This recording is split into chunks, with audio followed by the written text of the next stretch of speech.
So in our second chapter, that is titled as Wit and Humor, because wit and humor, this is a part of our life.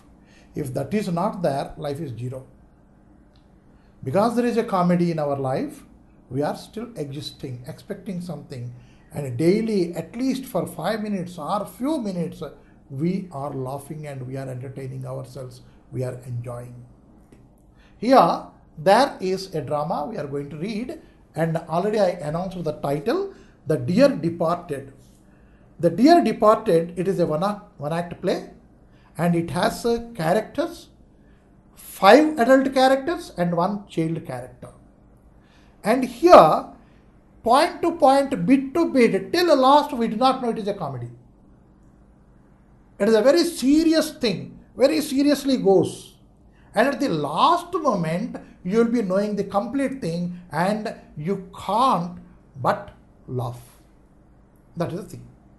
Now, the characters are Mrs. Amelia Slater, Mrs. Elizabeth Jordan. These two are daughters of a person here. That person, he comes here at the last. He is Abel Merriweather. Abel Merriweather is the father, and these two are his daughters, Mrs. Amelia Slater, Mrs. Elizabeth Jordan. These two are sisters. And now, these two should have husbands, no? They are there. Henry Slater, Ben Jordan. These two are the husbands of Amelia and Elizabeth. Now, there should be a child character. Victoria Slater, the girl of Amelia, the daughter of Amelia. These are the characters. Now, in a nutshell, the story goes like this. Old personalities, old people, these are unwanted. Is it unwanted? Don't we want them? But it is a disputed question always. The old people think that we are unwanted. And the young people, they think the old fellow, he is coming, he will eat our head. That way. Why? Because the gap has been maintained like that. This old fellow doesn't like to go to the young people in an amicable manner, and this young person doesn't want to go to the old fellow in a respectable manner, honoring manner. Because the old people, they are crave of getting honor. They always think, I should advise. This I should advise, to what extent he doesn't know. Everywhere, whether that young fellow is master in certain subject or anything, he wants to go and poke his nose and advise. And hence this gap is maintained forever like that. This fellow thinks I am unwanted. This fellow thinks he is coming and eats my head. And so these two are within this distance always. And now, in this one, the old fellow is not wanted, but his property is wanted. Now you see the fun. The old fellow is not wanted, whether he doesn't want to go there or the young fellow doesn't want to take him in whatsoever. The decision maintained by both the things, as I already told. But the property which this fellow has, this fellow wanted it. He wanted to enjoy this, but not the old fellow.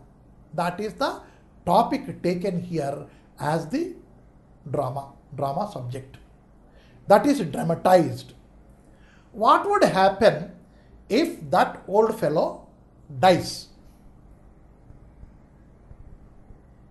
Can anybody know it? I am an old fellow. Can I know what would happen after my death? No, I can't. So this is the topic the writer could able to bring onto the fore, onto the stage. That means the old fellow will be knowing what would happen after his death on the stage. Right? So that is the topic has been taken, and in a very serious mood it has been started, lastly ended with a very comic manner. And so it is a wit and humor. Now, the old fellow, he has 2 daughters. Means the old fellow has been divided between these 2 daughters. 6 months here, 6 months here. Suppose he has 4 sons, 3 months here, 3 months there, 3 months here, 3 months here. Right? Badipantulu, N.T. Ramarao, one more picture I am reminding you. There you can see how these two old people, the wife and husband, these two have been separated. Now, along with those two characters, we wept in the cinema hall. There was completely wetness everywhere in those days when Badipantulu was enacted by N.T. Ramarao. So, now why I called it is, you can just imagine what would happen with the old fellows if they are shared among their children.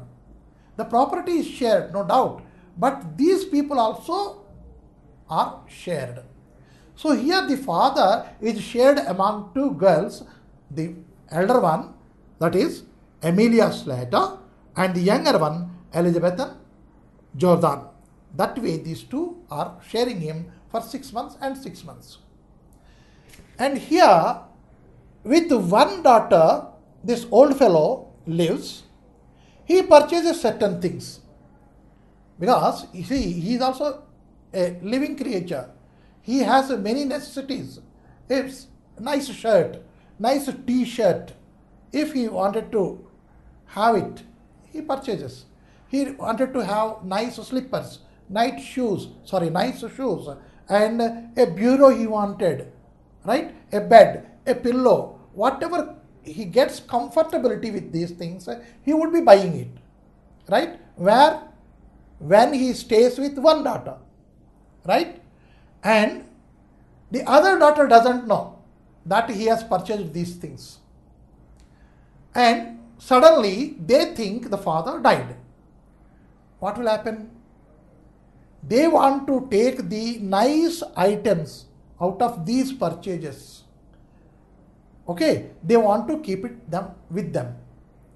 Even the slipper, if it is nice ones, they want to take it away. Pillow, bureau, and everything they want to take it away. And the watch also, mantelpiece watch, they want to take away. Why? The other daughter doesn't know about it. You see, the selfishness, height of selfishness, right? That has also been taken care in this drama.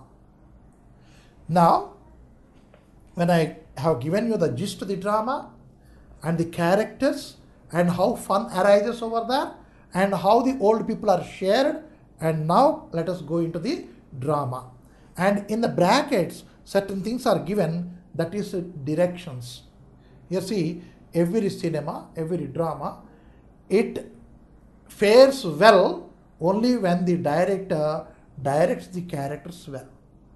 How best he presents the characters, how best he focuses the stage, how best he decorates the stage, whether the audience accept it or not, that all depends on the director.